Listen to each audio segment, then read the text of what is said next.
Bismillahirrahmanirrahim, wa salatu wa salam ala ashrafil mursalin.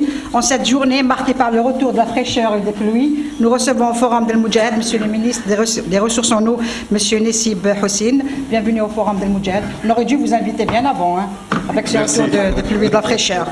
Donc, pour commencer, Monsieur le ministre, est-ce qu'on peut dire aujourd'hui qu'en matière de ressources en eau, l'Algérie est dans le rouge au regard du manque de la pluviométrie et du potentiel hydrique de notre pays? Merci, Monsieur le ministre. Merci. Merci. D'abord, merci pour l'invitation. C'est avec un réel plaisir que je me rends donc votre auguste journal, le Jahed. Je voudrais tout d'abord donc rappeler un certain nombre de paramètres concernant les ressources en Algérie. Vous savez, les ressources en Algérie, nous appartenons à une région qui est fortement caractérisée par la faiblesse des précipitations. C'est une région caractérisée aussi par un climat semi-aride, voire aride. Donc, pour ce qui est des précipitations d'une façon générale, nous avons donc chaque année, nous mobilisons environ 10 milliards de mètres cubes pour tous les usages. Ces 10 milliards de mètres cubes sont adossés à un potentiel hydrique qui se décompose comme suit. Nous recevons quelque chose comme une manière de 12 milliards en apport pluviométrique,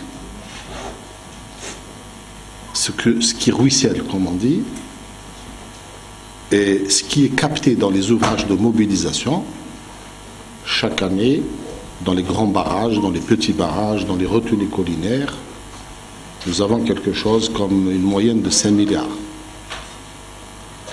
Nous avons aussi au niveau du nord des hauts plateaux environ 170 formations aquifères qui sont des nappes renouvelables qui sont alimentées donc par les apports en pluie. Et ces nappes représentent un potentiel, disons, d'une moyenne de 2 milliards à 2 milliards et demi, selon, parfois ça peut descendre jusqu'à 800 millions, c'est en fonction des précipitations. Mais on a eu des années où ces nappes ont enregistré des volumes jusqu'à 2 milliards 700. Ces aquifères, au nombre de 170, sont gérés, contrôlés, suivis par l'Agence nationale des ressources hydrauliques. Nous avons dans la partie sud également un potentiel de nappes renouvelables, qui représente un potentiel de l'ordre de 300 millions de mètres cubes an. Et nous avons le SAS. Le SAS, c'est le système aquifère du Sahara septentrional, qui est constitué de deux grands aquifères. Nous avons le complexe terminal. Pourquoi complexe? Parce que lui-même est composé de plusieurs nappes, et qui a une profondeur moyenne de l'ordre de 300 mètres, parfois un peu plus. Et nous avons la grande nappe albienne. La grande nappe albienne, qui, elle, représente un volume très important, et c'est un aquifère que nous partageons avec nos pays frères et voisins, qui sont la Tunisie et la Libye. Voilà, disons, le potentiel général. La situation actuelle, pour répondre à votre question, Madame, c'est que cette année, comme vous l'avez tous constaté, c'est une année où on a enregistré quand même un retour assez sévère des précipitations. Aujourd'hui, à l'heure où je parle, les barrages sont à 50%. Taux moyen, taux national, autour de 50%. Bon, c'est un taux acceptable, parce que... Il nous met à l'abri? Je vais arriver progressivement à cette réponse parce que la question elle est pertinente. Une moyenne nationale de 50%. Pourquoi je dis acceptable? Parce que nous nous trouvons actuellement dans un cycle, à la fin d'un cycle sec, la période sèche. La période sèche fortement caractérisée par le manque d'apport en pluie et fortement caractérisée aussi par la hausse de la demande. La hausse de la demande. Néanmoins, il y a 3 barrages qui connaissent des niveaux, j'allais dire, historiquement bas. Nous avons le barrage de Indelia, à Sougahras, qui alimente Sougahras, Tébessa et Oulbouagui. Nous avons le barrage de Hamam de Ber, à Guelma. Et nous avons aussi le barrage de Chefia, qui alimente Tarf et Hanaba. Voilà les 3 barrages qui ont connu donc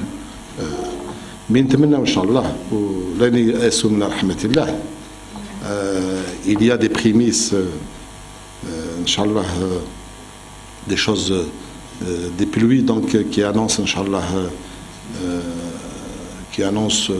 donc le début effectif donc d'une saison pluvieuse, Inch'Allah, ce qui permettra, Inch'Allah, donc d'avoir des apports pour pouvoir donc revenir, disons, au volume habituel. Oui, moi je dirais que potentiellement l'Algérie n'est pas dans une situation de crise aiguë.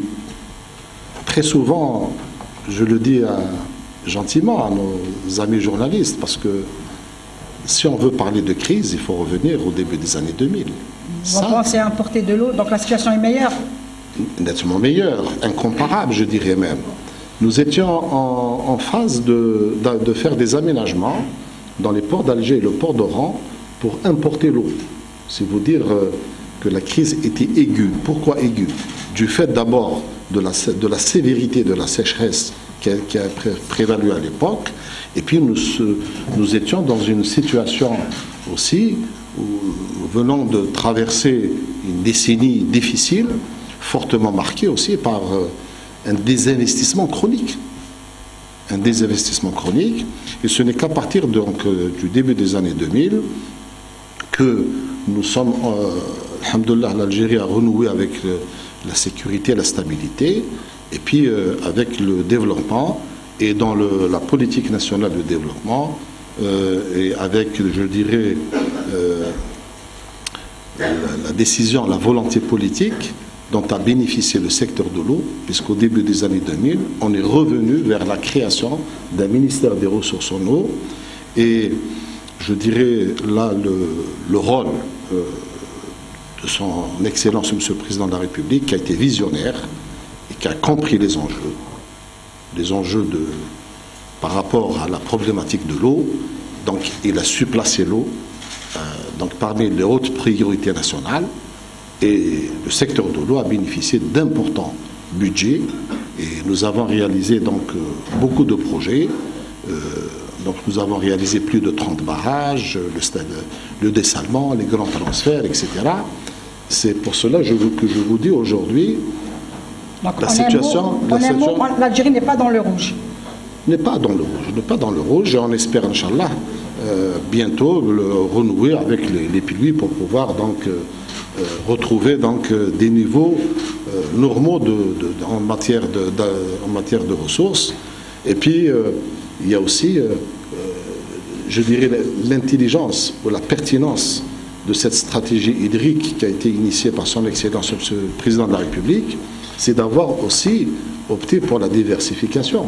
Nous avons fait des barrages, nous avons développé beaucoup de champs captants pour les nappes souterraines, et nous avons lancé aussi le dessalement. C'est ça qui a permis donc au pays, disons, de maintenir un certain équilibre en dépit d'une situation hydrique ou un recul assez sévère des précipitations qui sont dues, comme vous le savez tous, hein, c'est des histoires de changement climatique qui impactent bien sûr l'apport en précipitation. Justement, puisque vous parlez de barrage, vous avez cité tout à l'heure la wilaya de Sougaras, vous avez dit que le barrage alimente 3 wilayas. Pourquoi l'Algérie ne dispose pas d'un barrage pour chaque wilaya? Écoutez, le site d'un barrage, on ne peut pas décider pour, comme n'importe quelle construction, un site de barrage, on ne le choisit pas comme ça. En fonction de la pluviométrie C'est plusieurs paramètres. C'est le bassin versant, c'est la géologie, c'est l'hydrologie, c'est beaucoup de paramètres qui rentrent en jeu pour pouvoir choisir un site de barrage. Donc c'est pas faisable en Algérie, on ne peut pas atteindre cet objectif? Un barrage par wilaya? Un barrage par wilaya, si la wilaya dispose d'un site qui peut accueillir un barrage. Il y a des critères, plusieurs critères, et même avec ces critères-là, on fait des études de faisabilité pour voir est-ce qu'un barrage est faisable à ce niveau-là, et on peut faire des modèles de simulation qui permettent même de définir le potentiel des apports, le volume régularisé annuellement, etc. Merci, Monsieur le ministre. Si vous permettez, on va ouvrir le débat. On va prendre les questions de nos amis journalistes. Vous répondez une question par... Oui, de préférence. زميلتنا من القناة الأولى وبعد ناخذ. تفضلي. معالي الوزير صباح الخير. معالي الوزير تكلمت في المداخلة معك أو ردا على أسئلة الزميلة. تكلمت على نسبة المياه قلت وجودنا الآن متوفرة على 50%. هل هذه النسبة ومع استمرار شح الأمطار راح تدفعكم إلى مراجعة في برنامج توزيع المياه على المستوى الوطني؟ سؤال آخر معالي الوزير، خلال زيارتكم إلى إحدى الولايات الأسابيع الماضية لمحتم أننا ستكون زيادة في تسعيرة المياه، هل ستؤكد هذه الزيادة قبل عرض قانون المالية على المجلس الشعبي الأحد المقبل؟ والاستثمارات معالي الوزير كم هي حجمها الآن إذا أمكن في مجال الموارد المائية؟ شكرا. جاوب معالي الوزير ونعطيكم الكلمة. شكرا على السؤال. إذا بالنسبة للسدود التوزيع يبقى ثابت ما عدا بعض الولايات التي تعرف صعوبات، اللي تعرف. أنا كنت ذكرت هذه الولايات على سبيل المثال. تكلموا على سد عين داليا على مستوى سوق هراس، هذا السد يمول 3 ولايات، لكن احنا لازم نتجاوب مع الصعوبات اللي تطرح في الميدان ونتحكم في المشاكل باش نضمن تزويد المواطنين بالمياه الصالحه للشرب. مثلا في سد عين داليا، يعني باش نقول لكم اضطرنا باش نديروا برج فلوطون معناتها باش نوليو ضخ المياه يكون على مستوى من فوق، لان كي يكون يتراجع المياه جوده المياه اون بروفوندور تنقص، لا كاليتي تنقص.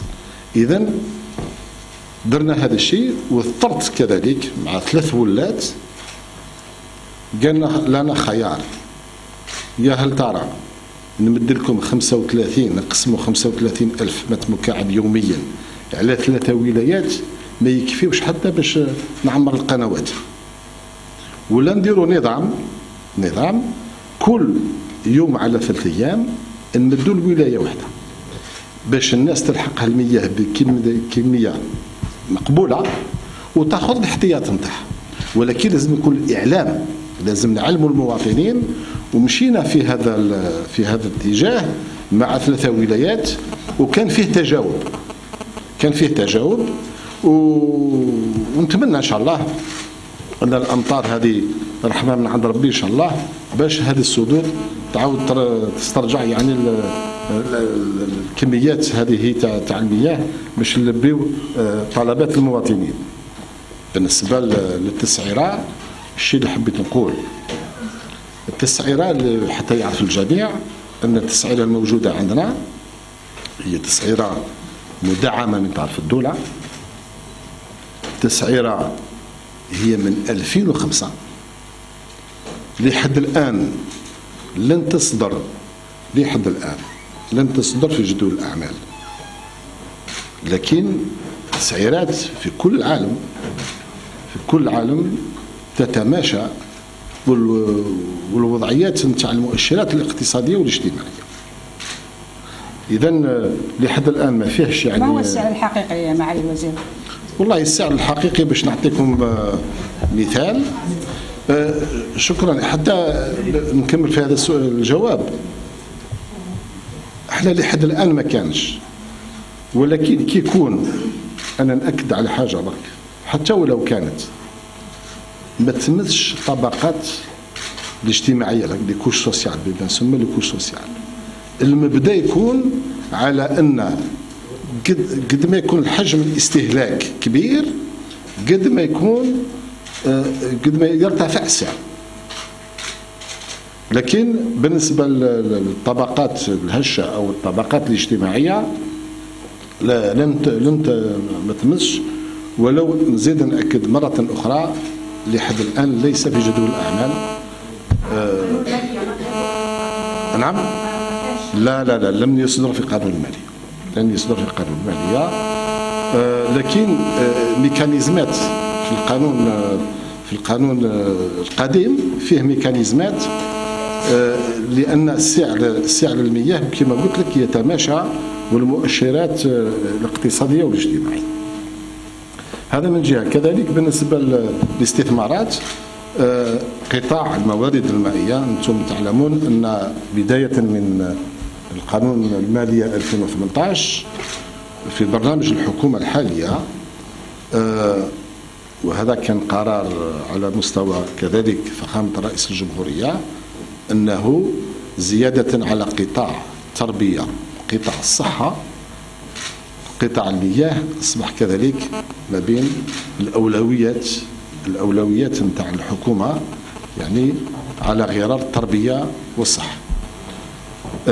بالنسبه للاستثمارات مازال فيه ديناميكيه الاستثمارات تمشي ان شاء الله في مجال المياه، سواء المياه الصالحه للشرب وسواء الصرف الصحي، بحيث عن قريب ان شاء الله سيتم رفع تجميد على اكثر من 20 مشروع في مجال الصرف الصحي التي تخص خصوصا محطة تطهير المياه أو معالجة المياه المستعملة. وفيه كذلك في قانون المالية أكثر من 100 مليار رصدت في ميزان التجهيز بالنسبة لقطاع الموارد المائية، فيها حوالي 60 مليار التي خصصت بالنسبة للبرامج الجديدة، والباقي سيوظف في إطار إعادة تقييم العمليات من أجل استكمال تنفيذ البرنامج اللي راهو يعني في طور الإنجاز. شكرا معالي الوزير. تفضل معنا. تفضل سيدي.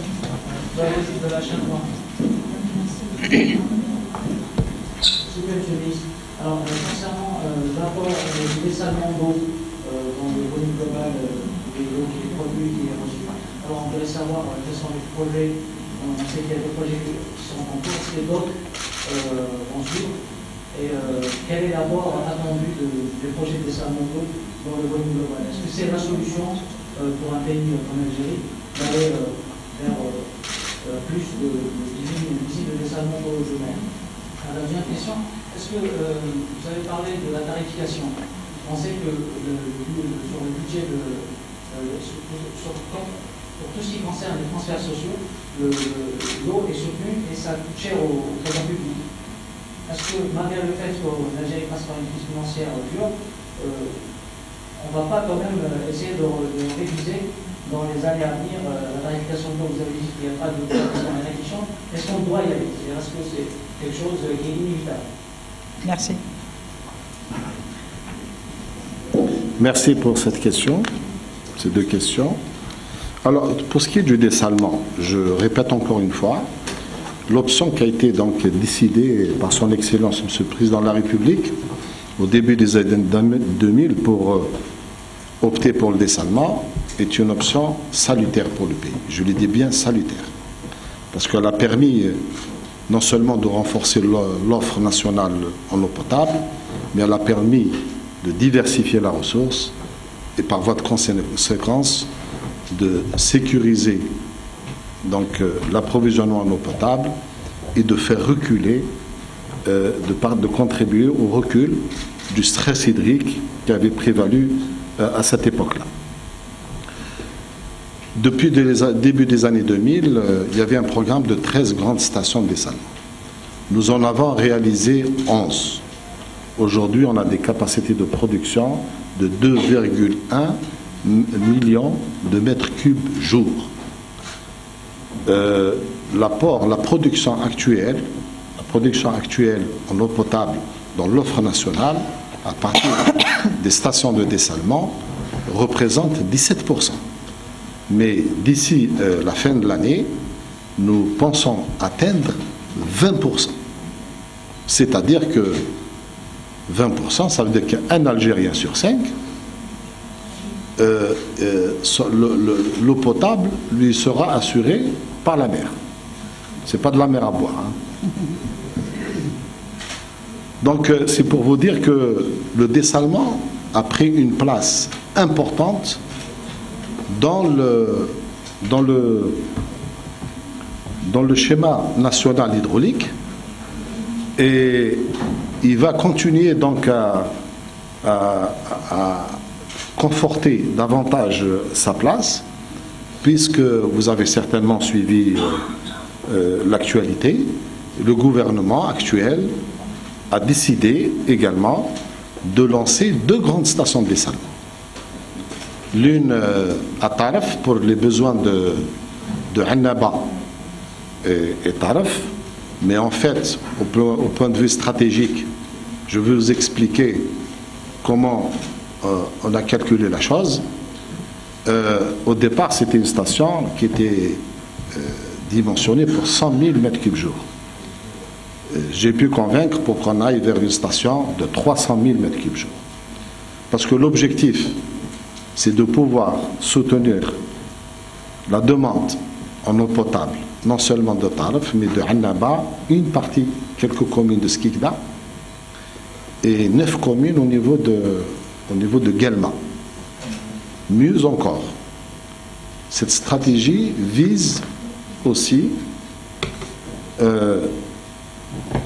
pour pouvoir arriver à dégager un excédent dans cette région-là. Un excédent qui, à moyen terme, nous pourrons le transférer vers les hauts plateaux de l'Est. C'est-à-dire quand j'ai un excédent en termes de pluviométrie dans la région de Taraf, parce que Taraf dispose déjà de 3 barrages, il y a un 4e barrage qui est en cours de construction, et nous sommes en train de faire une étude pour interconnecter ces barrages, plus une prise d'eau dans Oued el-Kbir, pour pouvoir donc récupérer l'eau qui va vers la mer, la récupérer et la reverser donc à un grand barrage. Comme ça, quand on aura une pluviométrie importante, l'excédent pourra être transféré vers ces wilayas déficitaires. La 2e station, nous l'avons préconisée au niveau de l'ouest d'Alger. Pourquoi l'ouest d'Alger? Parce que le H24 à l'ouest d'Alger est très fragile. Quand je dis l'ouest d'Alger, il y a ce qu'on appelle la chaîne de hauteur, donc c'est Tessala, Merja, Douira, Babahsan, Draria, etc. jusqu'à Bouzerra'a. Et nous avons la chaîne côtière, donc du complexe de Sahel au niveau de Sidi Abdallah, et on va vers la chaîne côtière de Zerada jusqu'à Ain Benia. Donc, une station également de 300 000 m3 jour, mais avec cette option, ce n'est pas d'une pierre 2 coups, mais c'est d'une pierre 4 coups. Je m'explique. Nous allons stabiliser le H24 à l'ouest. C'est une station aussi qui est destinée à sécuriser et à, disons, stabiliser l'approvisionnement en eau potable d'une grande partie de la wilaya de Blida, laquelle wilaya de Blida connaît aujourd'hui un déficit structurel en ressources en eau, notamment dans sa partie est, les communes de l'est de cette wilaya. Le 3e coup, actuellement, Alger et Tipaza partagent la station de dessalement de Fouka, qui produit 120 000 m3 jour. Avec cette station, toute la station sera réservée pour la wilaya Tipaza. Laquelle wilaya Tipaza je vais bientôt partir à Tipaza pour lancer un grand transfert à partir du barrage de Kefdir pour la wilaya de Tipaza. Donc avec ça, on va monter en puissance vers le H24 au niveau de la wilaya de Tipaza dans un délai maximum de 18 mois et on va généraliser donc le H24. Le quatrième et dernier coup, c'est que Alger, dans sa partie ouest, elle est actuellement soutenue par 2 barrages, un à Tipaza, le barrage de Boukarden, et le barrage de Boroumi dans la wilaya d'Indefla. Ces 2 barrages vont revenir avec un projet comme ça. On va permettre le retour de ces 2 barrages à leur fonction d'origine, qui est l'irrigation. Si vous voyez le Boroumi, comment il alimente Alger par un canal d'irrigation. C'est un barrage qui est fait pour l'irrigation. Donc vous voyez tous les avantages multiples issus donc que peut dégager donc ce projet. Bien sûr, ces 2 projets viendront non seulement sécuriser donc des régions en matière d'approvisionnement en eau potable, mais viendront aussi consolider l'offre nationale en eau potable, qui est aujourd'hui estimée à 3,6 milliards de mètres cubes an. C'est près de 10 milliards, 9,8 millions mètres cubes jour, où jusqu'à présent l'offre assurée par le dessalement est de 17%. Elle va arriver d'ici la fin de l'année à 20%, mais avec les 2 stations de dessalement, on va largement dépasser les 20%. C'est vous dire toute la place qu'occupe aujourd'hui le dessalement en Algérie.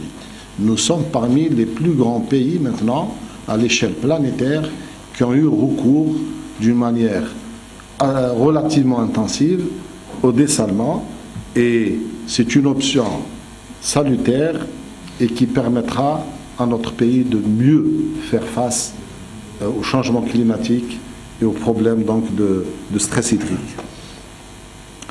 Bon, la tarification, j'en ai parlé tout à l'heure, c'est une tarification qui date de 2005, largement soutenue par l'État. À titre indicatif, je vous donne à titre indicatif, le mètre cube est en moyenne facturé autour de 20 dinars le mètre cube. Le prix de revient moyen aujourd'hui de 60 dinars le mètre cube. Dans certaines wilayats, il est beaucoup plus cher que ça. Je prends le cas de la wilaya Tizi Ouzou par exemple. La wilaya Tizi Ouzou à elle seule représente 25% du parc national des stations de pompage. Vous imaginez le coût de l'énergie qu'il y a dans cette wilaya? Mieux encore, il y a des chaînes de pompage, parce que la wilaya Tizi Ouzou, plus de 90% de la population sont fixés dans les villages. Nous avons le plus grand nombre de chaînes de pompage. Dans les wilayats où les reliefs sont chahutés, nous avons une moyenne, disons, de 6 à 7 grandes chaînes de pompage. Au niveau de la wilaya Tizi Ouzou, nous avons le plus grand nombre. Nous avons 12 grandes chaînes de pompage. Dans la chaîne de Tassadort, on pompe avec 64 bars de pression. Si vous dites ça à un étranger, de Goul, je pompe à 64 bars pour alimenter quelques dizaines de villages. 64 bars, c'est fait pour alimenter la capitale ou l'alimenter. C'est pour mesurer l'effort de l'État en direction du citoyen. Ça, il faut que les citoyens le comprennent. Un effort extraordinaire est fait par l'État de telle sorte à permettre l'accès à l'eau potable à tous les citoyens là où ils se trouvent. Donc, pour revenir au problème de la tarification, le cas de Tizi Ouzou, le mètre cube revient à la DE beaucoup plus cher que les 60 dinars pour qui est un peu la moyenne nationale. Donc, cette tarification aujourd'hui n'est pas à l'ordre du jour, je vous le dis d'une manière très franche, n'est pas à l'ordre du jour. Il n'est pas sur les tablettes, ni dans mon département, donc pas celle du gouvernement. Mais pour le moment, c'est tout ce que je peux vous dire. Pour le moment, n'est pas dans notre agenda. Merci. Mais bien sûr, il n'est pas exclu qu'un jour, on doit fatalement ouvrir ce dossier. Mais bien sûr, ouvrir ce dossier et faire quelque chose qui puisse, qui n'affecterait pas le pouvoir d'achat des citoyens à revenus modestes. Ça, c'est clair. Merci, Monsieur le Ministre. On prend la question de Monsieur. Oui, تفضل. معالي الوزير بعد إعلانكم عن إطلاق دراسة لإنشاء محطتين في كل من العاصمة والطرف لتحديد مياه البحر.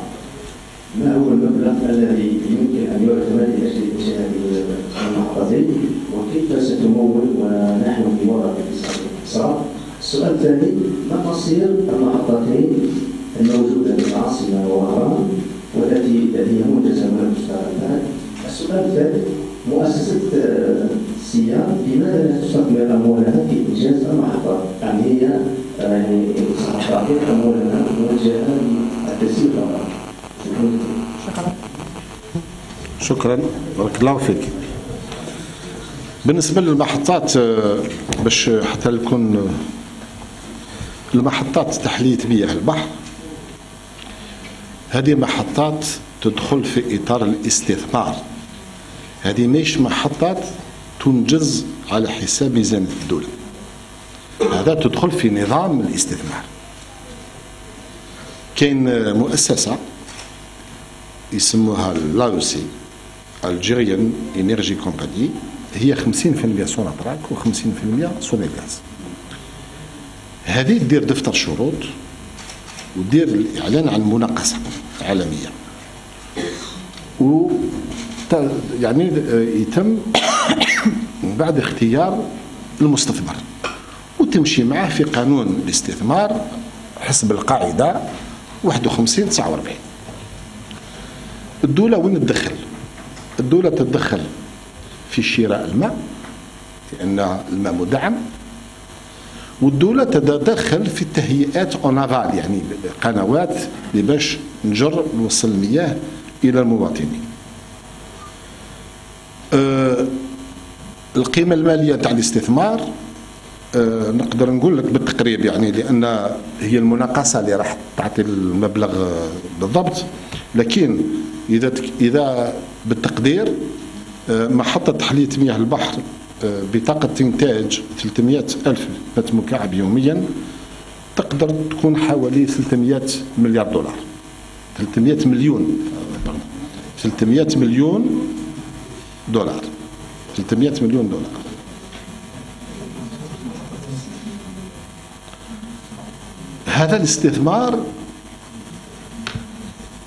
هذا الاستثمار يتم في السوق المالي، سي سور لو مارشي فينانسي، ماهوش فهمت، يتم في السوق المالي من طرف البنوك،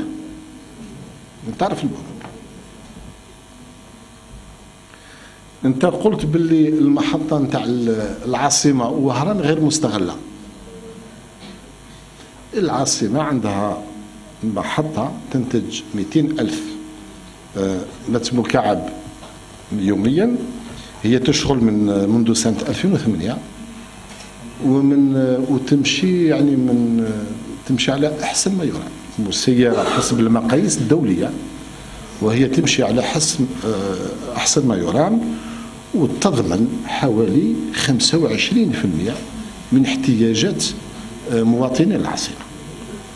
بالنسبة لوهران وين تتواجد أكبر محطة على مستوى الوطني 500,000 متر مكعب يوميا، هي موجودة على مستوى المقطع. وهران للتذكير، كنا نتكلموا على الأزمة قبيل، وهران منذ عقود والمنطقة الوهرانية عرفت جفاف يعني كبير. كانت الناس يجيها الماء 4 سوايع كل 3 أيام، ساعات 4 أيام. وشحال الماء يجيها؟ يجيها ب7 غرام في اللتر تاع الملح. وعلى بالك الماء كي يلحق 2 غرامات ما تقدرش تشرب. 2 غرامات هما كي يلحقوا من 7 غرامات. إذا بفضل كل هذه الاستثمارات نتاع الدولة والتبصر والتخطيط السليم أدى أن وهران اليوم صبحت تصدر الماء. عندها H24 سيكوريزي ستابيليزي والتسيير حسب لو ستاندار انترناسيونال، لأن مرت لهيه شركة إسبانية هي اللي كانت يعني المتعامل مع سيور كما سيال في ألجي. واليوم وهران راهي تصدر نحو ولاية معسكر، وتصدر الماء كذلك نحو ولاية غليزان، وفيه في الأفق إمكانية الوصول هذه المياه إلى تيارت. يعني d'un statut, d'une situation de pauvreté, de misère hydrique vers une situation d'opulence كافية 100% وراهي تصدر للولايات الأخرى. هذه ثمرة الجهود نتاع الدولة اللي بذلتها من أجل تأمين تزويد المياه الصالحة للشرب بالنسبة للمواطنين. تفضلت الأخ نتاع النهار قلت بالنسبة للسيال لماذا لم تستثمر في الإنجاز محطة تحلية مياه البحر. للتذكير السيال وش هي سيال؟ السيال هي شركة تابعة لمؤسسات عمومية، يعني دي زيبيك، دي établissements publics à caractère industriel et commercial اللي هما الجزائرية للمياه والديوان الوطني للصرف الصحي. هادو سي دي زيبيك المهمة نتاعهم سي با ان اوبجيكتيف دو كوميرسياليتي، سي ان اوبجيكتيف دو سيرفيس بوبليك. هادو خلقوا مؤسسة ذات الأسهم يسموها سيال. هذه سيال كذلك المهمة نتاعها سي اون ميسيون دو سيرفيس بوبليك. يصعب لها انها تروح تغامر في مشاريع مكلفة وكذا وكذا، ما تقدرش.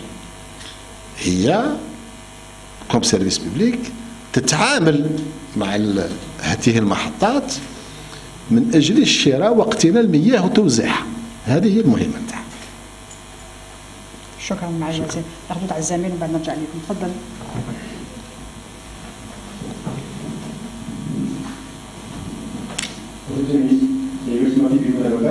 Donc, j'irai revenir sur les préjudices de dessalement pour le État aussi. Donc, on aimerait bien savoir quels sont les délais de réalisation de ces budgets. Donc, d'autant plus que pour le Taraf, c'est un projet qui est. Deuxième question, qu'en est-il du transfert des eaux du sud vers les hauteurs de celui Il y a un projet qui a été annoncé depuis quelques années. On ne sait pas encore. Pour le moment, pour développer ce projet. Donc, la troisième question, ça concerne la gestion des eaux des grandes villes. Donc, est-ce que l'Algérie est prête à maintenir ce système malgré la crise financière? Merci, monsieur. Merci pour toutes ces questions. Donc, je répondrai à notre ami de l'OTAN. Bon, pour ce qui est des stations de dessalement, les délais de réalisation dépendent de l'importance, de la taille de la station de dessalement. Pour ce qui est précisément de ces 2 stations de dessalement d'une capacité de 300 000 m3 jour, je peux vous dire une moyenne parce que il faut faire la procédure de sélection de l'investisseur, il faut créer la société de projet, il faut faire les montages financiers, il faut faire des appels d'offres pour faire les études de l'usine, il faut la construire, et il faut en mettre ensuite toute l'organisation, dégager aussi une société pour pouvoir assurer l'exploitation de cette usine. C'est une véritable usine. Disons, pour une station de dessalement de cette taille, dans toute la procédure de A à Z, normalement, le délai moyen ne devrait pas excéder 3 ans. Ne devrait pas excéder 3 ans. Pour ce qui est maintenant des transferts sud au plateau, dans le plan national de l'eau, à l'horizon 2050, nous avons également défini un schéma directeur dans le secteur des ressources en eau qui concerne, entre autres, parce que le schéma national hydraulique est appelé à évoluer dans le temps en fonction des besoins économiques et sociaux. Cette projection que nous avons menée avec des experts a permis de mettre en évidence un schéma directeur propre au transfert des eaux albiennes, donc à partir du sud vers le haut-plateau. Vous savez, le haut-plateau est une région qui est, on va dire, qui est pauvre en eau, qui n'est pas très riche en eau. Mais c'est une région qui, sur le plan de l'option nationale, de la politique nationale en matière d'aménagement territoire, c'est un territoire, j'allais dire, hautement stratégique. Parce que dans la politique nationale d'aménagement territoire, l'option au plateau, bon, ça va se mesurer bien sûr à l'échelle de génération, mais l'option au plateau, qui est définie par la loi sur l'aménagement territoire, c'est ce qui permettra aux générations futures de disposer d'un territoire plus équilibré, avec une trame urbaine également plus cohérente et mieux répartie. Donc, ça pour vous dire le cadre général de référence lorsqu'on prend ce genre d'options.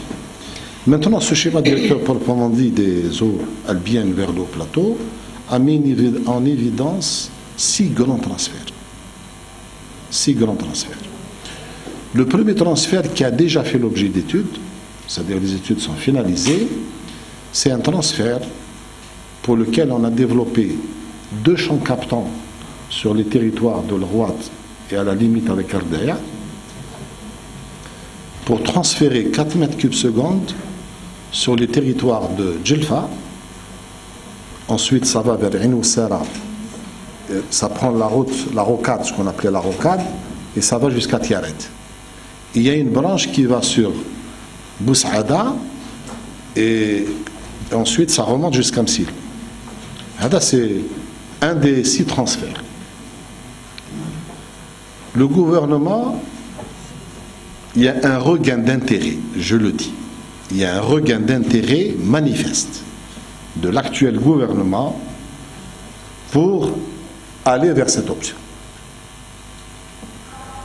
Dans la loi de finances 2018, il a été retenu au profit du ministère des Ressources en eau la réalisation de 2 autres études de transfert. L'un, un peu à l'est, c'est des champs captants albiens dans la région de Biskra qui remontent vers Batna et qui rejoignent un peu l'est aussi de Msil. Nous avons également un autre transfert qui fera l'objet d'études à partir de 2018. Il est plutôt à l'ouest. Nous avons, vous savez, l'Albien arrive dans la région nord de Béchar, dans la région de Oued el-Namous, et à partir de là, des champs captants seront développés pour transférer les eaux vers partant par Meshria, Saïda, toute la région donc, de Saïda. Ces transferts auront pour fonction donc de transporter des eaux pour 2 destinations. D'abord pour sécuriser l'eau potable des régions déficitaires, mais également d'offrir des quantités d'eau pour développer l'agriculture dans ces régions. C'est un titre d'exemple. Vous connaissez tous Boussaada. Boussaada, l'agriculture est en train de se développer à grande échelle. Le périmètre de l'Ma'dar, pour ceux qui le connaissent, c'est devenu aussi grand que la Mitija, sinon plus. Et Boussaada n'est pas une région riche en eau. Et aujourd'hui, moi, je viens de dilemme entre satisfaire les besoins de l'eau potable et de l'agriculture. Voilà une réponse à cette problématique. une réponse à ces problématiques. Bien que pour Boussaada, je peux vous l'annoncer, j'ai pris la décision déjà, dans quelques jours, je vais lancer un projet qui permettra de renforcer Boussaada à partir des eaux de Koud et Tessardoun partant du réservoir de Ain Lahj. Et je ferai la même chose pour, en même temps que je démarre aussi un projet de transfert de Sidi Issa, toujours les eaux de Koud et Tessardoun associées aux eaux de Birin, et je ferai un transfert important sur le chef-lieu. Donc voilà un peu comment se présente donc ce schéma directeur, et voilà les séquences en termes de réalisation de ce projet. Donc encore une fois, nous sommes dans la phase étude, mais un regain d'intérêt manifeste du gouvernement pour ce schéma. Et une troisième question. C'était qui donne la parole. La troisième question. La gestion déléguée des eaux. Ah, pardon, excusez. Alors, la gestion déléguée des eaux. Vous savez, j'avais parlé de programmes importants d'investissement décidés par son Excellence, Monsieur le Président de la République, pour replacer la question de l'eau au niveau central, parce que Monsieur le Président a très bien compris les enjeux autour de la question de l'eau. Et à côté donc de ces investissements, plusieurs réformes ont été menées.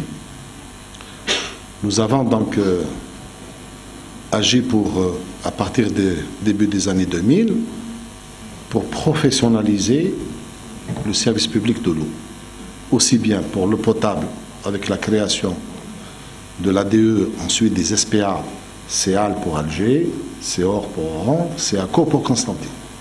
Et nous avons aussi créé donc l'Office national de l'assainissement. Encore une fois, c'est dans un objectif de professionnalisation des services publics de l'eau. Quand on a créé les SPA pour l'eau potable et l'assainissement, il fallait les adosser, et c'est une excellente décision, les arrimer à une expertise internationale. Parce que croyez-moi, moi je ne suis pas, je suis issu des travaux publics. Je suis venu des travaux publics, je suis ingénieur des ponts et chaussées. Mais quand j'ai découvert les métiers de l'eau, comment gérer un service public de l'eau potable ou de l'assainissement, ce n'est pas une affaire simple. Ça fait appel à beaucoup de technicité, et puis ça fait appel à une multitude de corps de métier. Et puis il faut du management, beaucoup de management. Donc l'État a décidé à l'époque de commencer par 4 grandes villes. Commencer par Alger, CEAL, CEOR pour Oran, et CEACO pour Constantine, et CEATA pour Annaba Tarf. On a choisi Suez Environnement pour Alger, Akbar, Société espagnole pour Oran, les eaux de Marseille, Société des eaux de Marseille pour Constantine, et une société allemande pour Annaba Tarf. Annaba Tarf, ça a été un échec. Il y a eu la résiliation, comme vous le savez, donc, avec le partenaire allemand. À Constantine, avec les eaux de Marseille, on a fait donc un contrat de 5 ans. On l'a bouclé, on l'a terminé, on l'a soldé. Il y a eu des acquis, certainement, des acquis. En termes de maîtrise et d'amélioration dans la conduite du service public de l'eau potable et de l'assainissement. Au niveau d'Oran, ça a été un succès, je le dis. Véritablement, ça a été un succès, avec Akbar. Je vais vous raconter quelque chose. Quand on a terminé les 5 ans, quand j'ai vu l'appropriation, le transfert de la technologie de nos jeunes cadres au niveau des CEOR, j'ai décidé de faire une reconduction aménagée. C'est-à-dire, au lieu qu'Akbar gère comme avant, c'est une gestion déléguée, j'ai les limité à l'assistance technique. On a gardé, je pense, 4 ou 5 expatriés sur des domaines là où on a jugé qu'on manquait un peu d'expérience. Ils ont travaillé encore pour 3 ans. 2 ans ou 3 ans. quand je suis revenu au secteur, quand j'ai eu à faire le point sur cette question, j'ai dit Ya Rabbi, Inch'Allah nkounou, au moins on a maintenu les acquis. Je vous assure, c'est une équipe de jeunes que j'avais réunie à l'époque. C'est un défi. C'est un défi. Les Espagnols vont partir, vous allez prendre la relève. Aujourd'hui, et c'est vérifiable, les acquis, non seulement on les a préservés, mais on les a améliorés par des cadres algériens au niveau d'Or. Au niveau d'Alger, nous sommes pratiquement à la 10e année. Il y a eu 2 contrats. Ensuite une dernière reconduction qui prendra fin, je pense, au mois d'août 2018. À vrai dire, on n'est pas encore fixé. Mais je dois dire quand même que globalement, il y a eu un apport en matière de transfert technologique et surtout sur le plan du management. Aujourd'hui, parce qu'au niveau de CEAL, on a mis les cadres, les principaux cadres, on les a mis en binôme avec les expatriés, avec les cadres de Suez. C'était une condition, les mettre en binôme pour avoir ce transfert de savoir-faire. Aujourd'hui, je le constate sur le terrain tous les jours. Les cadres algériens qui sont aujourd'hui, je le dis, des jeunes compétents qui sont pour moi une fierté, qui maîtrisent très très bien, et je pense qu'il finira un jour par prendre la relève et assurer donc la gestion de cette société. Merci, on va prendre d'autres questions. Madame Chab, oui, très bien.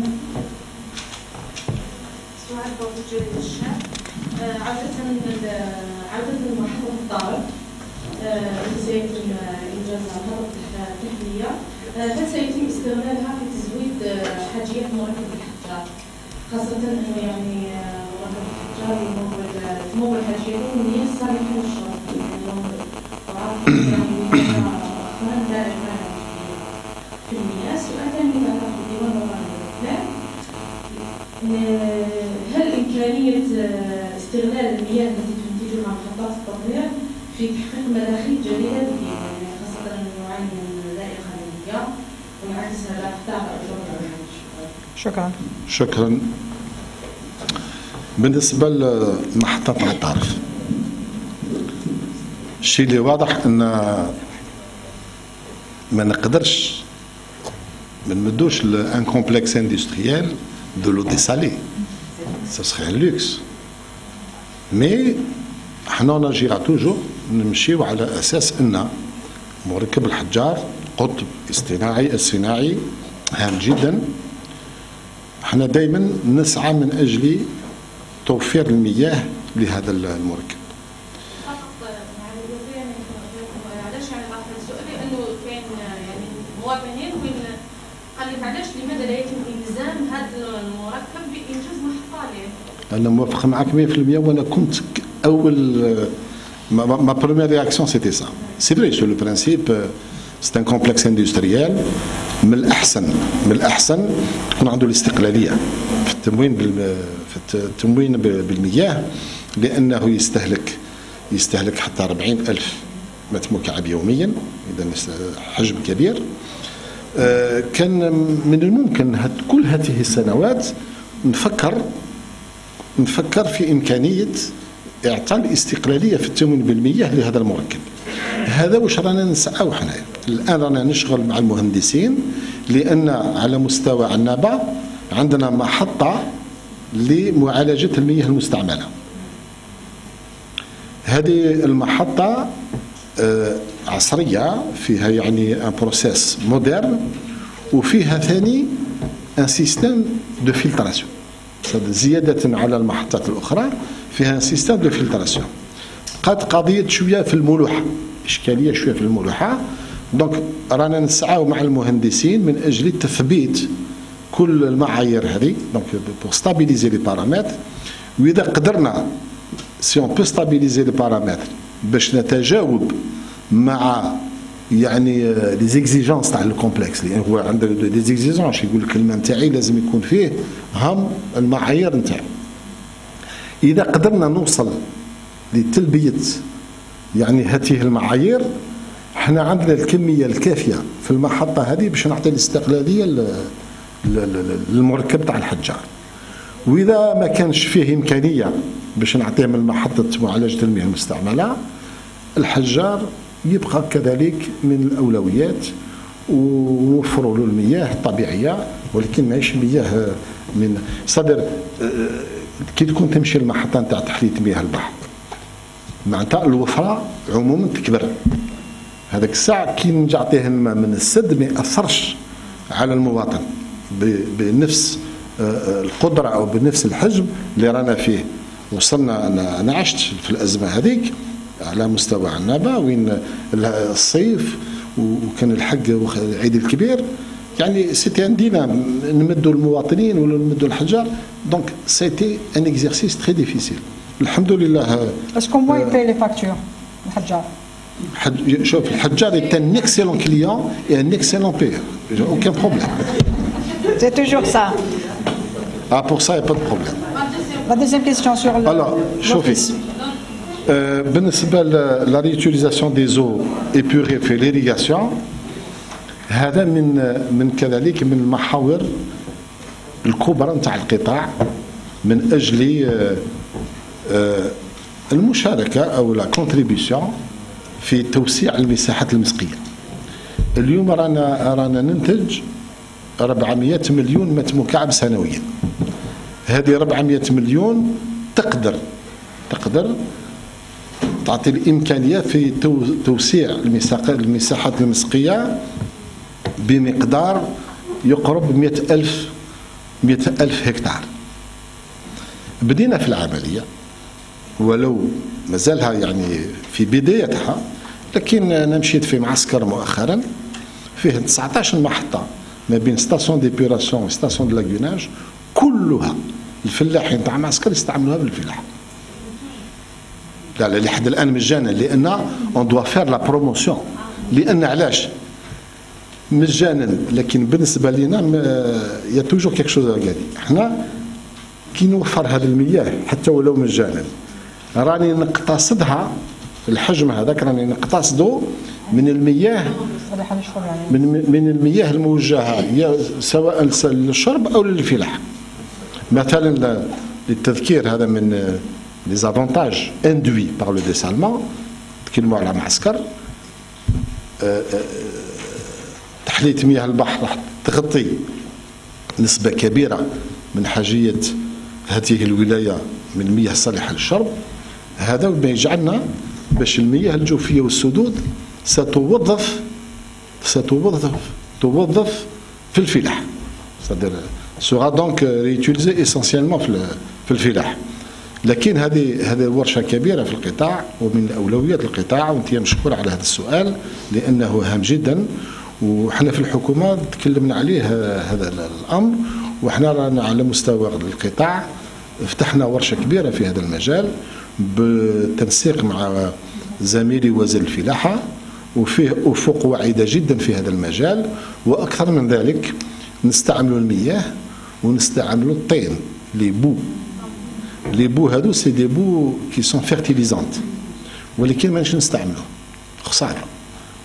راني الانتاج تاع لي بو هذا رانا نوصل الى اكثر من 200,000 طن في السنه.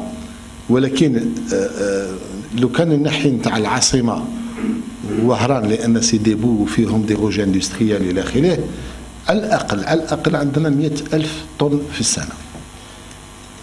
هذا مشروع من مشاريع استثمار ان شاء الله نحاولوا ننجزوه مع الديوان الوطني للتطهير لونا، ce qui permettra d'avoir des ressources additionnelles pour l'ONA. D'accord؟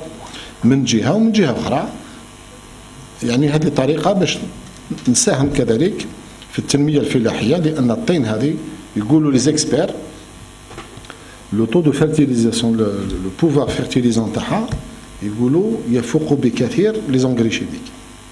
هذه من جهه. ثانيا سي دي بو بيولوجيك، اللي ما يضروش لا المحيط، بالعكس يزيدوا يكونسوليد لو سول، يكونسوليد لو سول. اليوم في اوروبا في امريكا هذه الطين راهي مستعمله بكثير وعندها يعني ان غران سوكسي، ان غران سوكسي. دونك هذا هو اكتفي بهذا. زميلتنا المساء بعد الاكسبرسيون. السؤال الاول فيما يخص تراخيص استغلال المياه والمنابع في انتاج المياه المعدنيه. يعني هذه التراخيص كيف يتم مراقبتها؟ حتى ان نحن يعني مرحله يعني حساسه فيما يخص مصادر انتاج المياه، يعني كيف سيتم مراقبه هذا المستخدمين المياه المنبع؟ السؤال الثاني فيما يخص انتم تحدثتم منذ قليل حول رفع تجميد على مشاريع التطهير. نحن نريد عدد المشاريع فيما يخص توزيع المياه واعاده صيانه وترميم شبكات توزيع المياه، لان الولايات مختلفه سوداء فيما يخص الترميم. اما السؤال الاخير فيما يخص اعاده جدول الديون شركه الجزائريه للمياه بغرض استرجاع مستحقات الزبائن، هل عمليه اعاده جدول اعطت نتائجها؟ او هل سيتم اللجوء الى قطع مثل ما تعمل شركه سوناغاز لفرض عمليه دفع المستحقات؟ شكرا. بالنسبه للمياه المعدنيه او المياه المنابع، شوف احنا باش نتفاهموا مليح لان فيه صلاحيات قطاعيه واضحه. احنا كقطاع الموارد المائيه الصلاحيه نتاعنا واش هي؟ nous avons l'autorité, la loi nous a conféré une autorité sur la ressource hydrique et sur le domaine hydraulique. احنا واحد كي يحب يستغل يعني منبع من اجل يعني لا ميزون نو باش يبيع الماء هذاك، سواء كانت مياه معدنيه او مياه يعني دي زوت سورس، احنا نعطوا له الامتياز باش يستغل هذيك المياه. هذا الامتياز كيفاش يتم على اساس تحاليل، طلبوا منه يدير تحاليل وتكون فيه كذلك دراسة حول إذا يكون فيه لجنة اللي تراعي الجانب البيئي. هذه التحاليل تفوت في لجنة على مستوى الوزارة، وإذا ثبت أن التحاليل هذه مقبولة تتماشى مع المعايير المحددة في مرسوم، نعطوا له ان اريتي دو بريز اون كونسيديراسيون. مازال ما نعطوش لا كونسيسيون، نقولوا له زيد عاود رجع، vous refaites les mêmes analyses. Pourquoi? C'est pas de la bureaucratie. Je veux dire pourquoi. Parce que باش نثبتوا باللي les paramètres et la qualité de l'eau قال entre les plus basses eaux et la saison des plus hautes eaux la qualité ne change pas. إذا ثبتت أن les paramètres la qualité de l'eau n'a pas changé, avec ça, quand il passera la deuxième fois à la commission, je lui signe un arrêté de concession. به يروح يباشر يدير الاستثمار نتاعو. درك كي يكون يخدم راه خرج من عندنا يدخل في ميدان التجاره. يدخل في ميدان التجاره، المراقبه نتاع النشاط كنشاط تجاري يتم من طرف مصالح وزاره التجاره. بالنسبة لرفع التجميد على المشاريع، احنا في قطاع المياه كان فيه تجميد، ولكن التجميد على قطاع المياه كان مس مشاريع تاع الصرف الصحي، وفي الصرف الصحي هي مشاريع نتاع محطات معالجة المياه المستعملة.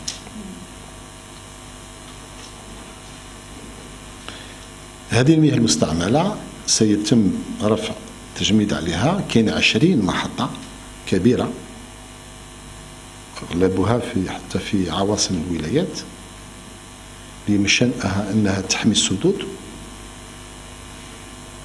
تحمي البيئة، وتنقص المياه اللي تمشي للبحر. إذن تجميد على هذا. إضافة إلى هذا كان 20 مشروع، والمشروع 21 هي مجموعة من محطات تطهير طبيعية يسمى ليكو إيبوراسيون. هذا النمط الجديد دخلناه في لما كنت وزير أول مرة، درنا عملية نموذجية في الصحراء وأعطت نتائج مرضية جدا. يعني سي ليبوراسيون بار لي بلانت. هذا النمط غير مكلف ويعطي نتائج مرضية جيدة، والصيانة نتاعو غير مكلفة لأنه سي دو جارديناج. يعني إذن فيه 50 الله أعلم 50 محطة اللي راح يتم رفع كذلك التجميد عنها، وهذه 50 تعتبر سي اون اوبيراسيون بيلوت اي بيداغوجيك، لأن في الريف في المناطق النائية حتى بعض المؤسسات تكون مؤسسات يعني خارج المناطق العمرانية بعيدة ولا تقدر تدير محطة صغيرة. إذن راح تعلم. شوف راح هذا النمط هذا راح إن شاء الله في المستقبل يتعمم باش نتحكم أكثر في معالجة المياه المستعملة، والقيمة الإضافية تكون خصوصا على مستوى محافظة على البيئة والصحة العمومية. بالنسبة لكريونس تاع الجزائرية للمياه، شوف الكريونس تاع الجزائر للمياه هي تقدر ب 46 مليار، فيها 15 مليار دينار ورثت بعد خلق الجزائرية للمياه. ورثتها منين؟ ورثتها من البلديات، ورثتها من لي زوبوديميا لي زونسيان ايتابليسمون دو لو، سي دي ايتابليسمون ريجونو. هذا ال 15 مليار راهي يتم، هذه عندها معالجة خاصة، لأن هذا الملف رانا نتابع فيه ونعالج فيه أنا شخصيا. بالنسبة للباقي 31 مليار، في 31 مليار بالنسبة لكريونس فريش يعني ما همش قدم بزاف، هذه راه عملية واسعة النطاق، رانا نمشوا في الأحياء، رانا نديروا التحسيس ورانا نديروا إعادة الجدولة، والأمور راهي تمشي والنتائج لحد الآن مشجعة. تبقى كذلك لكريونس اللي مع المؤسسات، مع البلديات، مع المستشفى، مع المدارس، مع الجامعة، مع كذا. أنا شخصيا راسلت كل الزملاء في الحكومة، حسستهم باش يدخلوا على هذه المؤسسات، لأن الجزائرية للمياه بحاجة إلى هذه الأموال، لأن الجزائرية للمياه تؤدي وظيفة استراتيجية، تسير مرفق عام استراتيجي، وهي بحاجة أن لا تفقد توازن المالي. إذن رانا نسعى إن شاء الله، وأنا متفائل لأن كل يعني الإشارات يعني الأمور راهي تمشي وفيه يعني نتائج مشجعة. وبالنسبة لكريونس فريش هذو رانا لحقنا في بعض الأحيان إلى 100% من لو ريكوفرمون. Il y a des wilayات où nous sommes arrivés à 100% pour les factures fraîches، يعني les créances fraîches qui ماهمش قدم. شوف لا كوبير كاينة، ولكن سي لولتيم ريكور، سي لولتيم ريكور. لما يعني احنا درنا إعادة جدولة، سهلنا الأمور إلى المواطنين، سهلنا الأمور للمواطنين. حتى celui qui conteste la facture، celui qui conteste la facture كان يقول لك أنا مثلا كنت غايب وجيت لقيت لا فاكتور، هذوك الآن عندنا الوسائل التقنية، لو كونتور نتاعو ليكسبرتيزي، نديوه سور اون بون ديسي ويون ليكسبرتيز، وإذا كان صح كان فيه خلل في الموعد كيف يسموه الكونتور، المعدات الجزائرية للمياه تصلح الغلطة نتاعها. مي باي دابور معليش معليش ناخذوا السؤال تاع زميلنا الاكسبرسيون. تفضل.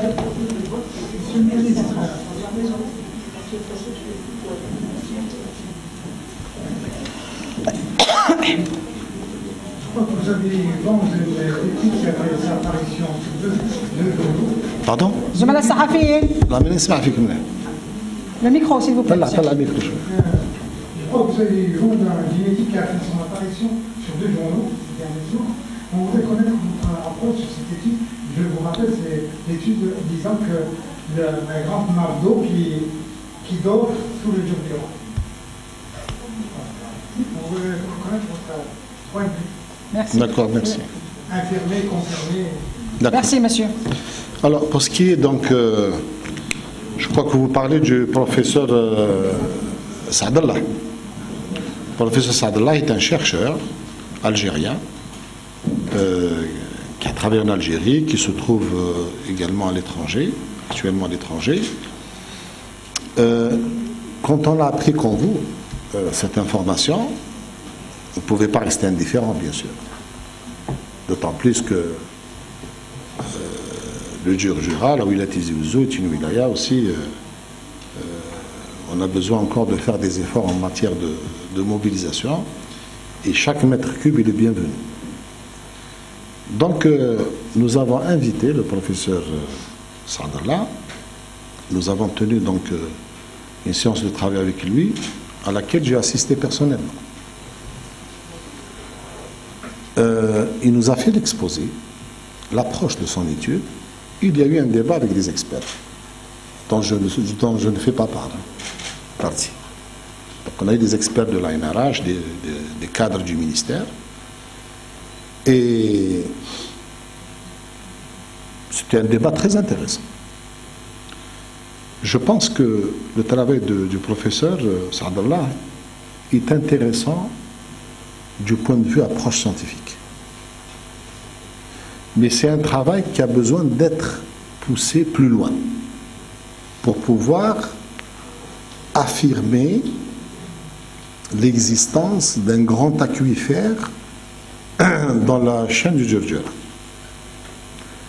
Et on lui a fait part de notre entière disponibilité à travers notamment l'Agence nationale des ressources hydrauliques, qui détient également une base de données, des études hydrogéologiques, des études géophysiques, etc., pour pouvoir travailler, l'accompagner aux besoins, pour pouvoir donc développer davantage, développer davantage son étude. Mais je vous dis, sur le plan scientifique, c'est une étude intéressante. Merci. Vous présentez s'il vous plaît, monsieur. La gestion de la Kosovo est dans le grand de Wilaya est confiée à une entreprise de société à des sociétés étrangères qui fait plusieurs années. Vous ne pensez pas qu'il est temps de confier cette gestion à des sociétés nationales, soit publiques ou privées? Ma deuxième question, c'est par rapport au flux d'eau et le non-paiement des phénomènes qui prennent de l'ampleur. Comment faire face à ces phénomènes? Merci. Juste pour compléter la question de mon collègue, lui parle de perte, moi je voudrais ajouter vol. Merci. Très bien.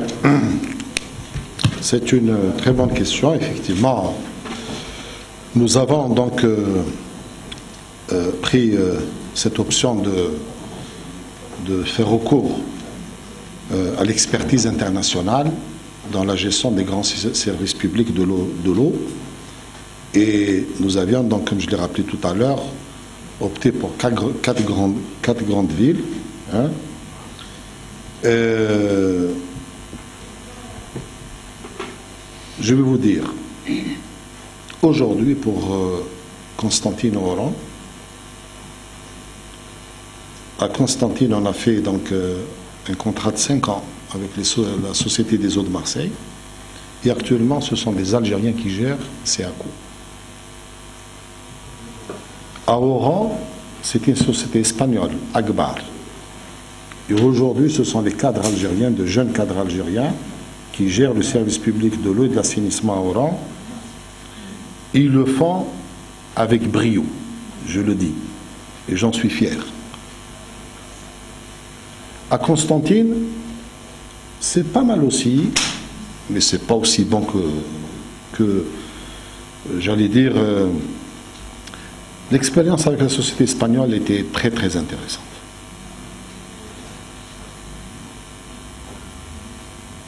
Donc actuellement, là où on a eu la gestion déléguée à Constantine et Oran pour répondre à votre question, ce sont des sociétés algériennes qui gèrent maintenant.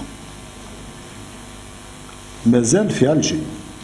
Alger, on a encore un contrat de gestion déléguée assuré par Suez, Suez Environnement, qui est une filiale du grand groupe Suez. Nous sommes sur le dernier contrat ADA qui va jusqu'au mois d'août de l'année prochaine. À vrai dire, on n'est pas encore fixé. On n'est pas encore fixé. C'est ce que je suis en train de répondre à votre question. On n'est pas encore fixé. Nous allons très bientôt faire le bilan, parce que quand on fait un contrat, on se fixe des objectifs. C'est-à-dire d'un côté, il faut évaluer les objectifs, parce que c'est un contrat commercial. Il y a des objectifs, il faut évaluer l'atteinte des objectifs.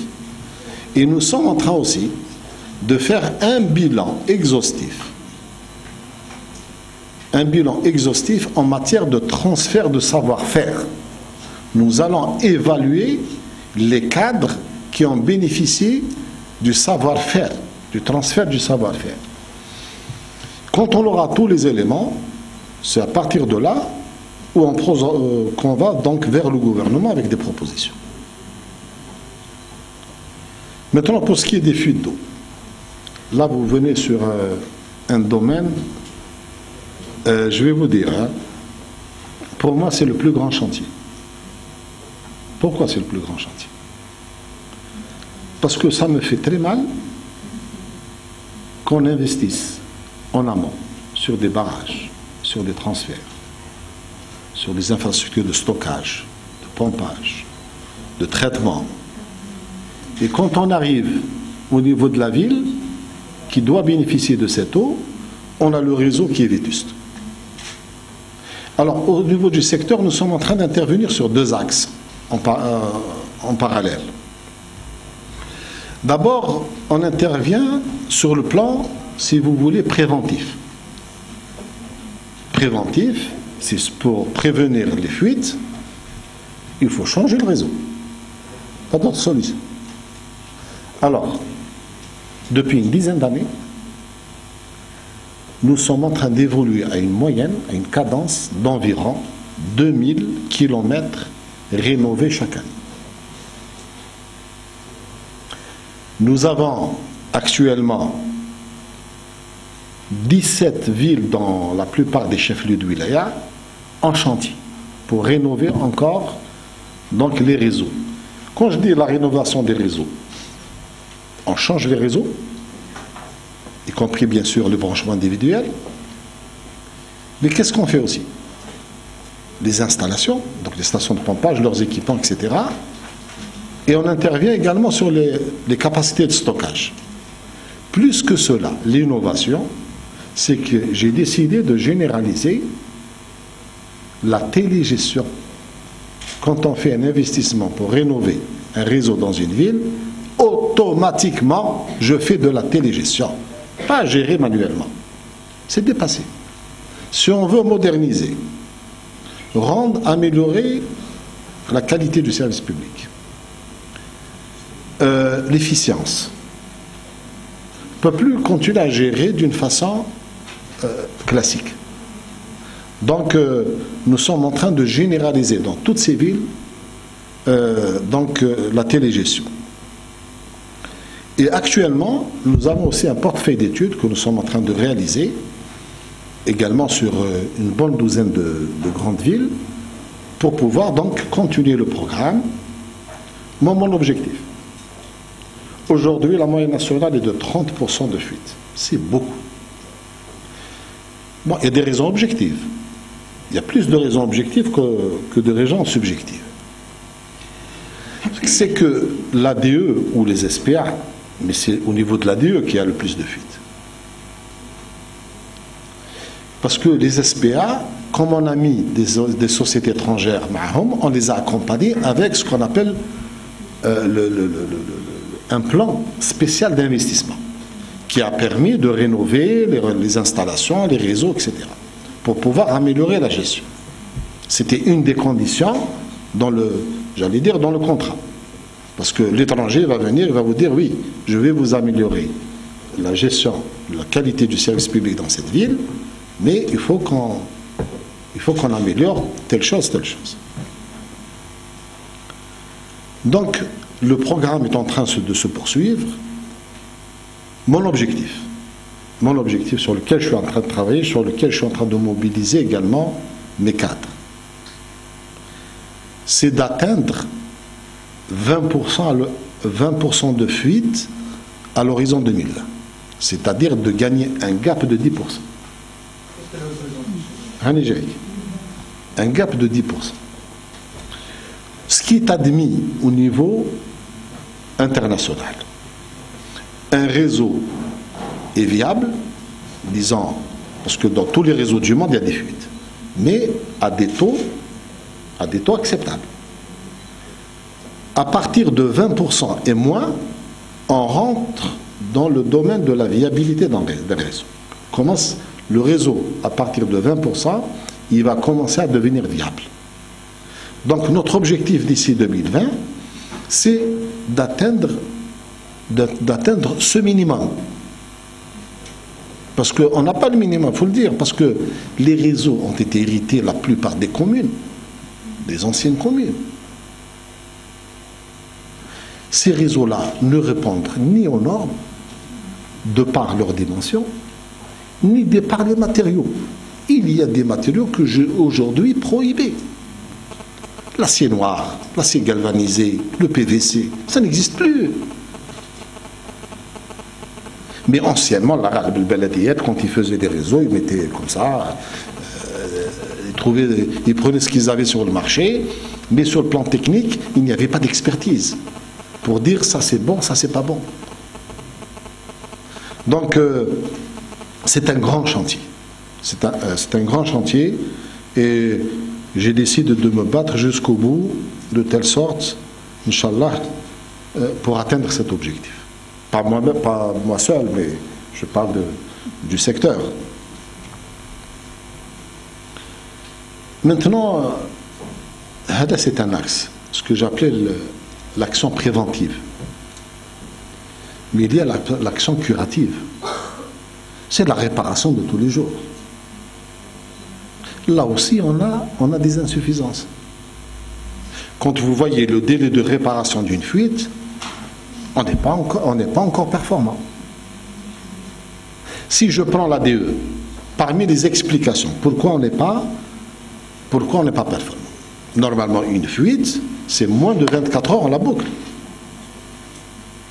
Parfois, nous avons des fuites qui peuvent durer 3, 4, 5 jours et parfois plus. C'est pas normal. Mais quand on regarde, on analyse la situation. Je commence d'abord par la ressource humaine, avant de parler des moyens matériels, d'intervention, l'organisation, etc. L'ADE, c'est 32 000 personnes. Sur 32 000 personnes, il n'y a que 8% qui interviennent sur le réseau. Ça, c'est une anomalie structurelle. Alors, depuis quelques mois, nous avons décidé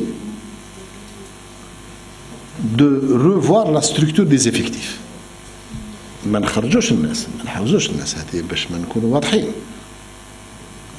emplois, on les préserve, Inch'Allah.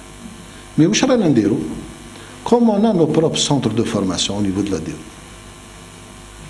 on a de la reconversion. Un jeune garde assas dans un réservoir. ندير له تكوين. بدينا l'opération, j'ai fait le point pas plus tard qu'hier avec le DG de la DE. On a commencé, bon, un peu timidement, mais nous avons déjà reconverti 220 agents. Mais l'opération se poursuit. Il faut que, au bout d'une année, il faut qu'on ressente que la tendance, c'est-à-dire ceux qui ont fait les maths, c'est le point d'inflexion, hein, que la tendance est en train de changer. De telle sorte à encourager surtout les jeunes, parce que nous avons, si vous voyez l'effectif du nombre de gardiens, d'agents de sécurité, c'est-à-dire le personnel qu'on appelle non productif, c'est-à-dire le personnel de sécurité, de gardiennage, les chauffeurs, l'administratif, etc. Qu'est-ce qui reste pour le productif?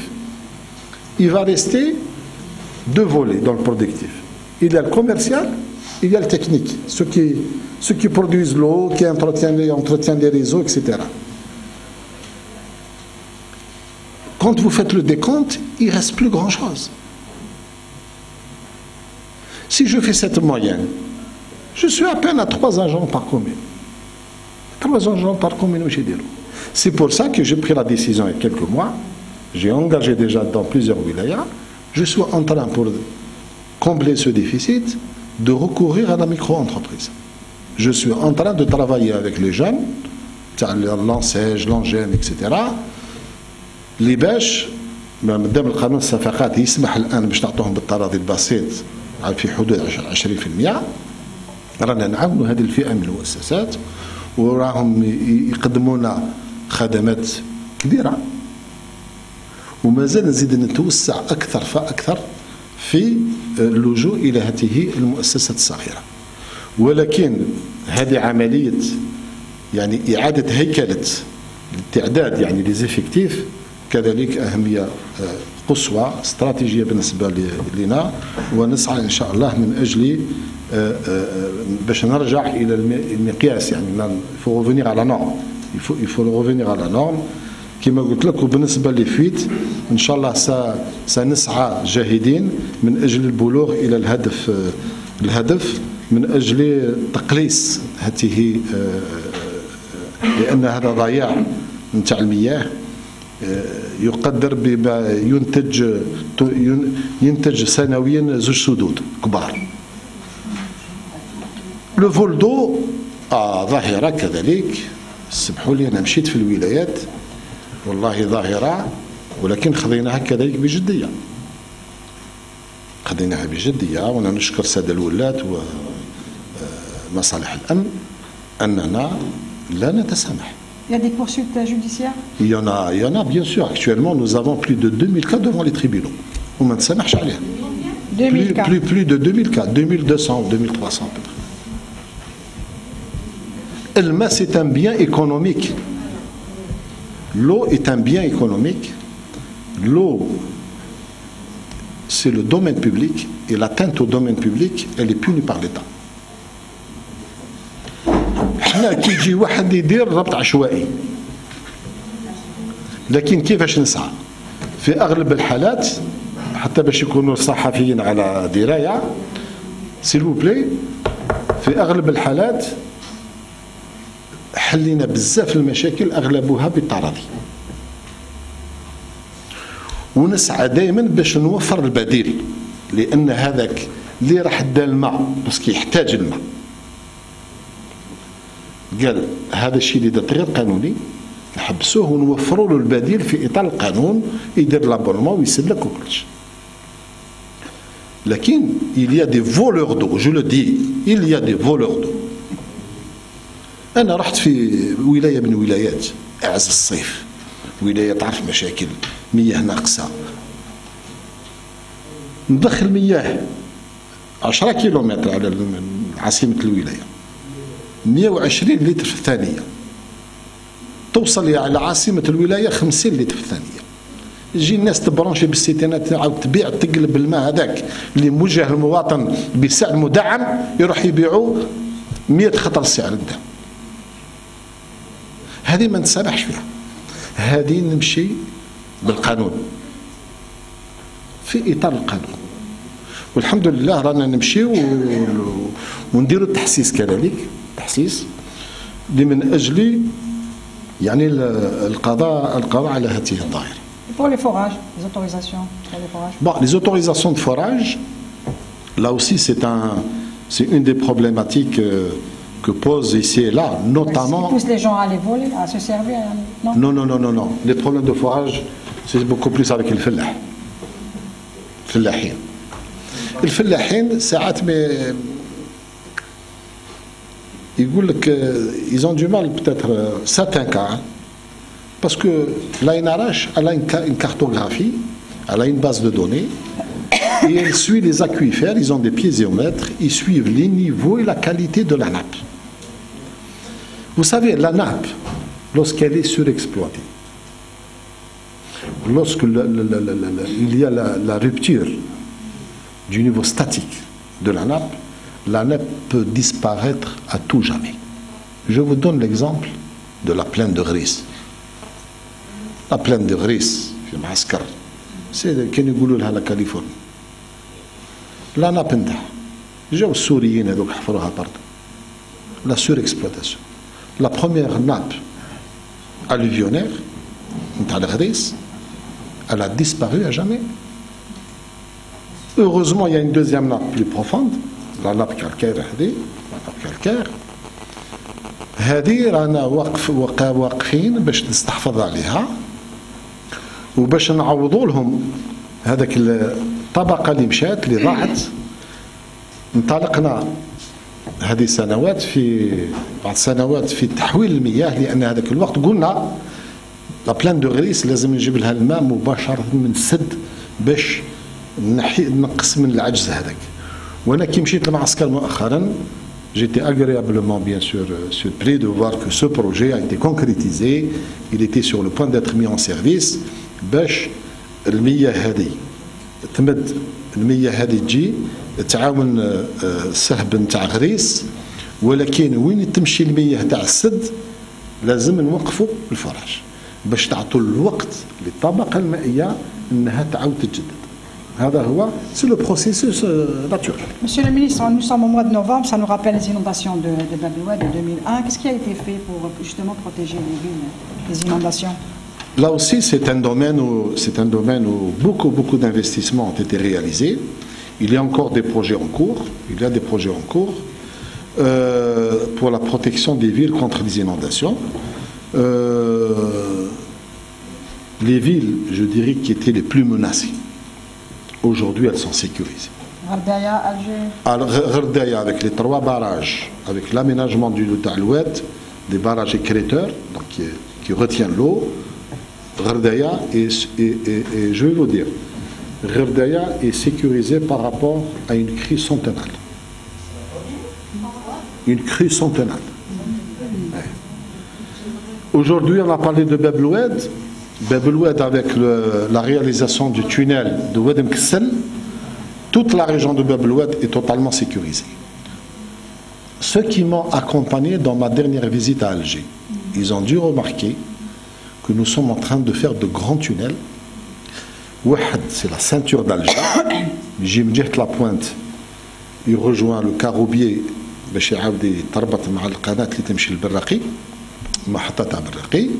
donc vous avez la ceinture parce que c'est le point le plus bas et vous avez des collecteurs qui viennent des hauteurs.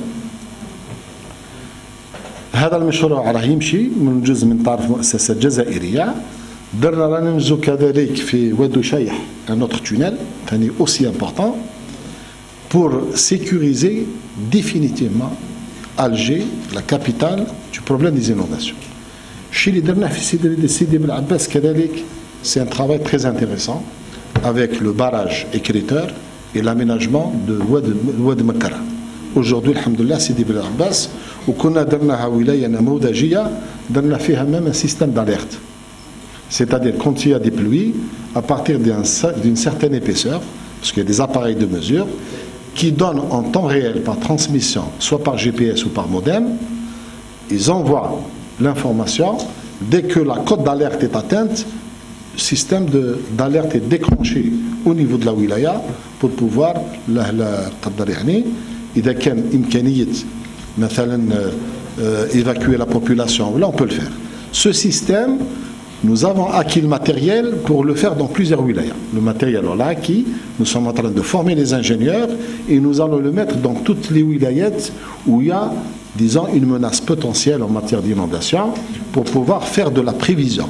On fait des aménagements, mais on va faire aussi, nous sommes en train de réaliser un programme تنبؤ يعني من إشكالية الفيضانات وحاليا فيه كذلك برنامج في طور الإنجاز. ان شاء الله كاين اسئله من عند الزملاء.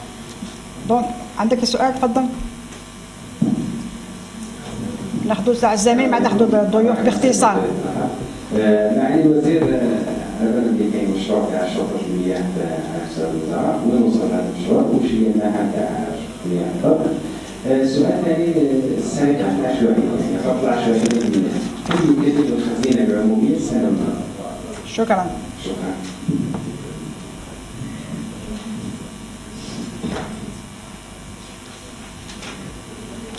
والله بالنسبة أنتم تعلمون مهمة شرطة المياه من المياه سي لي ميسيون ريغاليان، اسمها لي ميسيون ريغاليان، لأن مجال المياه كمجال البيئة كمجال العمران كمجال الطرقات هي مجالات ودوا سيكزيرسي لا بيسونس بوبليك اي لوتوريتي. خاطر اذا ما كانش لا بيسونس بوبليك ولوتوريتي ما نقدرش نسير هذا المجال.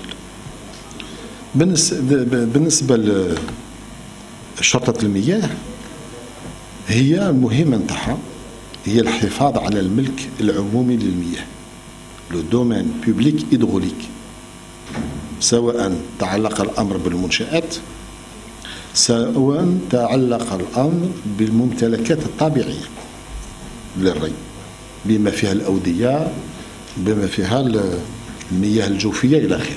هذه هي المهمة نتاع شرطة المياه، ونسعى إن شاء الله من أجل تعزيز هذا الجهاز اللي باش تكون عنده أكثر فعالية في الميدان. بالنسبة التكلفة نتاع سرقة المياه أنا عندي رقم، ولكن ماهيش تكلفة، لكن يعني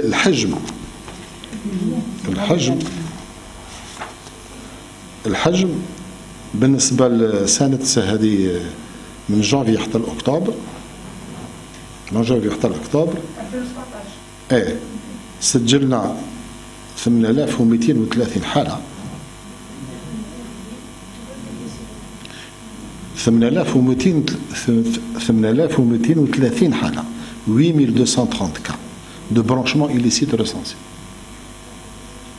4339 ont été éliminés, soit 53%. أغلبها بالتراضي كما كنت نحكي لكم قبل، وبعض الأحيان نعطيو بيان سور البديل بالنسبة للإنسان اللي يحتاج الماء. وكذلك فيه حوالي 2100 أو 2700 حالة اللي راهي أمام القضاء، 2700 حالة أمام القضاء.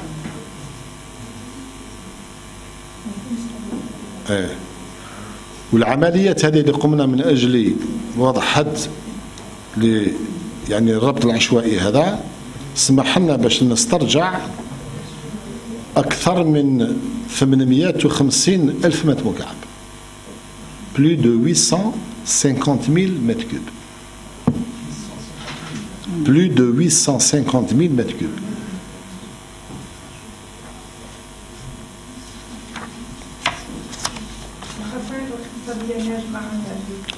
Vous comptez le mètre cube d'eau et vous avez le résultat. نعم سيدي تفضل قدم نفسك من فضلك أو كلمة. Monsieur l'artiste, l'artiste de l'association scientifique et membre de la société.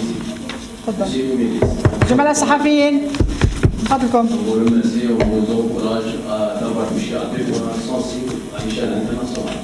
Concernant la fuite des nappes d'eau, il ne faut pas oublier que l'Algérie a fait partie de l'hémisphère nord et sud de l'eau. Et d'après les photos satellitaires, on a la plus grande nappe d'eau, aussi le Brésil. Est-ce qu'on a pris des précautions l'ère des eaux, d'après les experts, l'Algérie a pris ses précautions, comme vous avez parlé de la télégestion par exemple. Le deuxième point, vous avez parlé de l'environnement. Il ne faut pas oublier la sécheresse, elle est provoquée par l'environnement aussi. L'écosystème, plutôt le changement climatique qui a fait provoquer cette sécheresse. Pourquoi ne pas faire plutôt l'Algérie a signé une convention de Kyoto et de Janeiro, donc on a une taxe à payer concernant la pollution.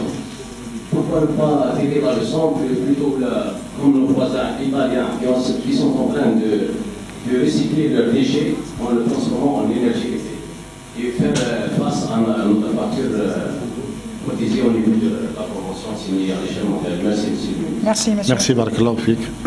بالنسبة للسؤال الأول لناب احنا ما عندنا حتى إشكال لأن لا ناب effectivement la grande nappe albienne أنا كنت قلت في البداية التدخل نتاعي باللي nous la partageons avec les pays frères et voisins qui sont la Tunisie et la Libye.